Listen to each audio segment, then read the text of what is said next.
Dopo solo pochi mesi dalla nostra ultima avventura a Sinnoh, siamo tornati. Questa volta Sinnoh però è leggermente cambiata.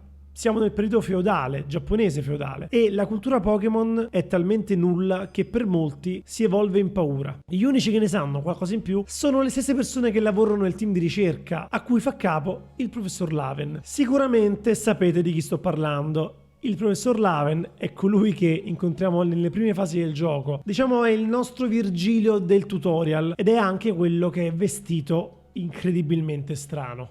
Io sono Fausto e oggi insieme parleremo un po' delle mie prime ore di gioco, senza spoiler, per capire insieme se Leggende è effettivamente un bel titolo Pokémon.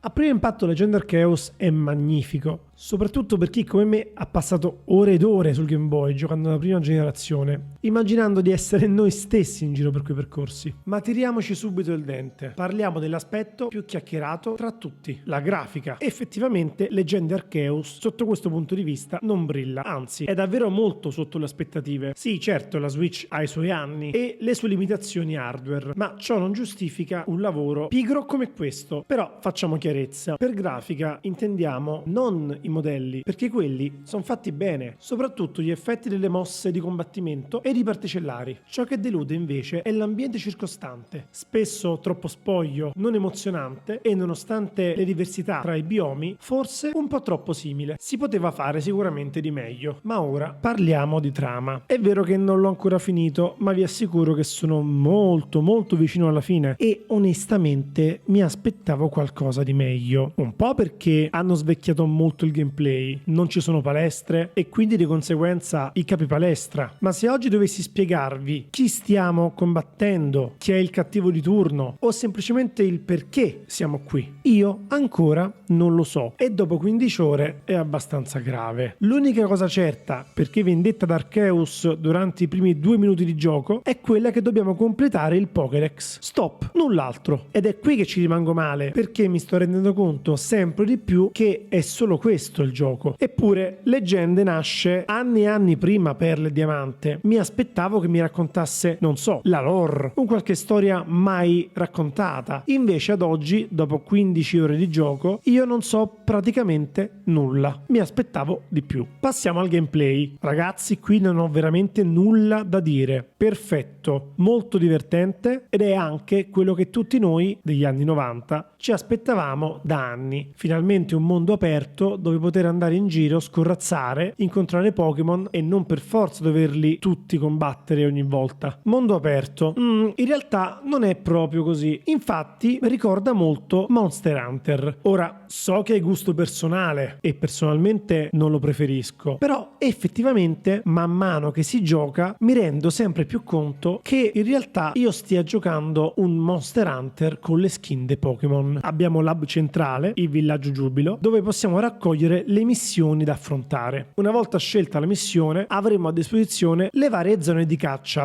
Scusate, non di caccia, ma di studio. Sì, perché per completare il Pokédex dovremo studiare, catturare, osservare, dar da mangiare ai Pokémon che ci sono intorno. Vi assicuro che è un'esperienza molto divertente, però per la prima ora. Sì, perché per completare effettivamente il Pokédex ci vorranno tante ore di farming e alcune di queste ore saranno obbligate per sbloccare strumenti, ricette, ma soprattutto per andare avanti nella storia, perché per andare avanti dovremo sbloccare le zone successive e per accedere a queste zone dovremo essere di un livello adeguato. E chi lo dà il livello? Selina, ma te lo dà solamente se hai farmato abbastanza. Insomma, Farming Simulator. Tiriamo le somme. Leggende è da acquistare o meno? Beh, da collezionista vi dico sì, anche perché Leggende potrebbe essere il primo di una lunga serie e perdere il primo mi dispiacerebbe. È un gioco perfetto? Sicuramente no, ma nonostante i suoi difetti sa far divertire. Prima di salutarvi ragazzi vi chiedo di dare un occhio in descrizione che ci sono tutti i miei vari link e vi auguro una buona serata. Ciao!